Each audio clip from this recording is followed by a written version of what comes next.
अस्सलाम वालेकुम। मेरा नाम है ज़ीशान उस्मानी। आज हम एक बीमारी का ज़िक्र करेंगे और ये बीमारी हमारे मुल्क में सबसे ज़्यादा फैली हुई है और आम है। आपने सुना होगा कि पाकिस्तान का हर तीसरा बंदा फिशार खून का शिकार है। पाकिस्तान का हर पाँचवें बंदे को आर्ज़ाए कल्ब है। पाकिस्तान के हर चौथे बंदे को ज़ियाबतीस की बीमारी है। लेकिन जिस बीमारी का आपको मैं बता रहा हूँ, ये 10 लाख लोगों में से शायद कोई एक बंदा निकले जिसमें बीमारी ना हो, बाकी सब लोगों को 99.99% जो है पाकिस्तान की, उसको ये बीमारी मौजूद है उसके अंदर। और इस बीमारी को ना हम डायग्नोस कर पाते हैं, और डायग्नोस कर पाएँ तो मानते नहीं है, डिनाइल में रहते हैं। इलाज तो बहुत दूर की बात है, सबसे पहले एक्सेप्ट तो करें ना कि हमारे अंदर ये बीमारी मौजूद है। इस बीमारी का नाम है दोगलापन। हम हर जगह हर चीज़ के अंदर दोगलेपन का शिकार हैं। कहते कुछ हैं, करते कुछ हैं, समझते कुछ हैं, करना कुछ और चाह रहे होते हैं, दिल से किसी और बात को मानते हैं। और इस दोगलेपन की वजह से हमारी दुनिया भी तबाह है और हमारा दीन भी तबाह है, और इससे हम लोग बाज नहीं आते। दीपक चोपड़ा,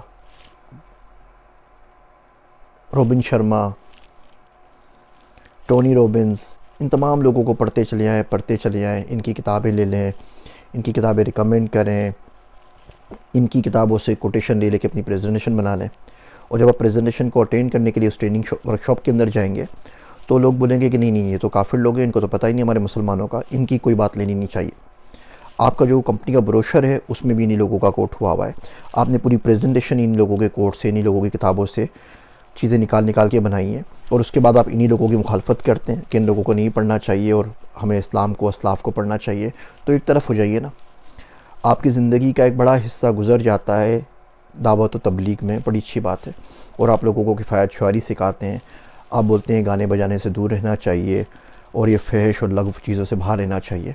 और जब अपनी बेटी की आपकी मंगनी होती है, मेहंदी होती है, शादी होती है, तो उसमें आतिशबाजी भी होती है, उसमें 1000-1500 बंदों का खाना भी होता है, उसमें ढोल बाजे भी बजते हैं, उसमें घोड़ों का डांस भी होता है, उसमें गाने भी बजते हैं। तो 20 साल जो कहते रहे वो किसको कहते रहे?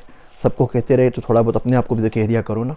क्योंकि फिर जब लोग देखते हैं ना दोगलापन, तो उन पर कोई चीज़ का असर नहीं होता। इस दोगलापन का सबसे बड़ा नुकसान ये है कि आपकी बातों से असर निकल जाता है ना। आप दुनिया में आपकी कोई बात मानता है, और दीन की बात तो आप छोड़ ही दें, दीन में तो फिर मुनाफिकत में काउंट हो जाता है, तो दीन का भी उसका असर ज़ायल हो जाता है।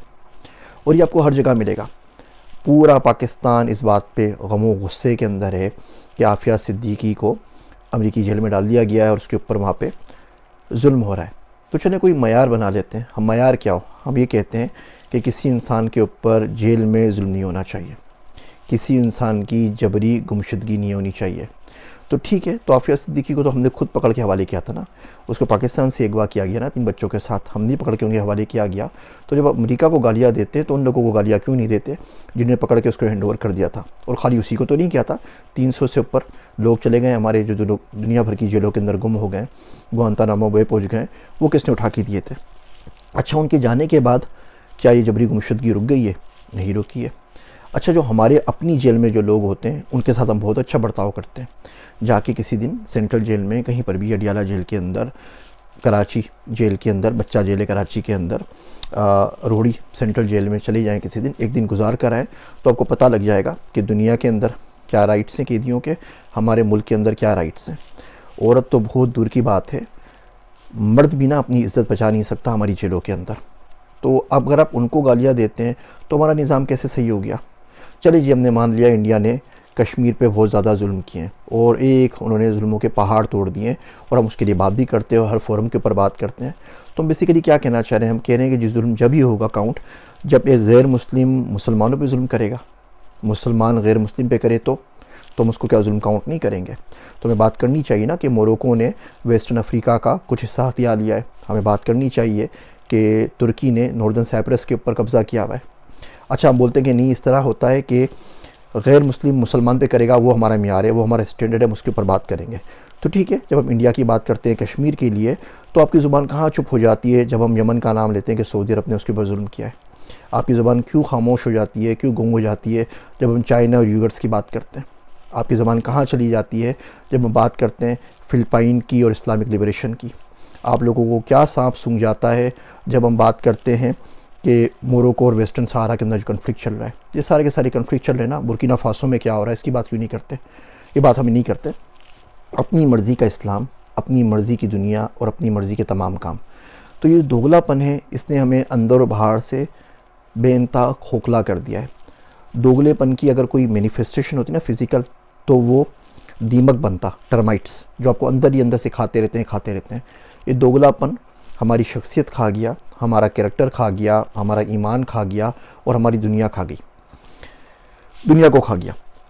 अगर आप चाहें और कोशिश करें कि इस दोगलेपन से निकल जाएं, हम सब लोगों को बोलते हैं कि जी अच्छे काम करो और आपकी बच्ची ऐसी होनी चाहिए कि फ़रिश्तों ने उसके नाखून भी ना देखे हों, और हमारा बेटा वो पूरी दुनिया में जो चाहे करते रहे, उसकी हमें परवाह नहीं होती।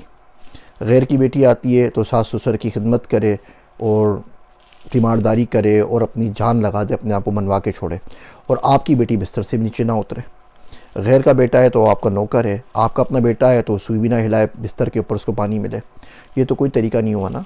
कोई भी एक मयार सेलेक्ट कर लीजिए, यकीन जानिए हम ये भी बात कर ही नहीं रहे कि सही क्या है और गलत क्या है, कौन अच्छा कर रहा है कौन बुरा कर रहा है, ये बात हो ही नहीं रही है। बात सिर्फ ये हो रही है कि कोई एक मयार ज़िंदगी के लिए सेलेक्ट कर लीजिए और उसके ऊपर कायम रहिए। ड्रग्स वाले काम करते हैं ना, कार्टेल्स वगैरह, तो बोलते हैं कि जी हमने ये काम करना है, फिर लगे रहते हैं ज़िंदगी में, वो भी मिलियनेयर बन जाते हैं। किसी एक तरफ तो हो जाए ना, हम लोग किसी तरफ भी नहीं होते। जब चाहें इस्लाम का लिबादा ओढ़कर उसके पीछे छुप जाते हैं, अपनी हरकतों को, अपनी कमियों को छुपाने के लिए, अपनी जो मस्तियाँ करते हैं उसको छुपाने के लिए। जब चाहें लिबरल हो जाते हैं, जब चाहें पाकिस्तानी बन जाते हैं, जब चाहें ग्लोबल सिटीज़न बन जाते हैं, और आखिर में कुछ नहीं बचता तो इंसानियत का राग लापते रहते हैं। अंदर से खोखले हो चुके हैं, अंदर से हमें दीमक खा चुकी है, अंदर से हम सब के सब दोगले हैं।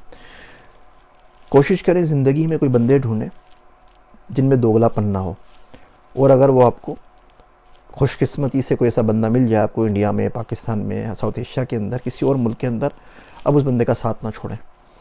वो बंदा हल्के हल्के आप में से दीमक ख़त्म कर देगा। सच्चाई जो होती है ना, वो बड़ी कड़वी होती है। सच्चाई रंग काट होती है। आप किसी भी रंग के पास उसके साथ जाएंगे ना, वो सब कुछ धो दबा के आपको सफ़ेद रंग का कर देगी।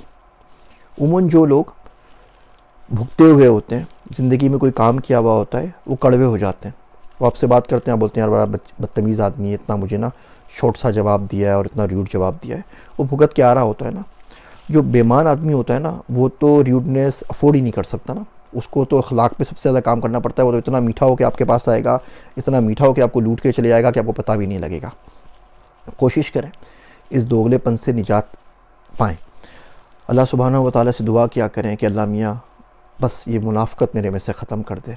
अब यकीन जानिए ये इतनी बड़ी स्किल है ना, ये अगर आप आ गई ना तो दुनिया में भी तरक्की करेंगे, दीन में भी तरक्की करेंगे, और दुनिया में फिर आपको कोई रोक भी नहीं सकता, क्योंकि है ही नहीं ना किसी के पास ये स्किल, हर जगह से मिसिंग है।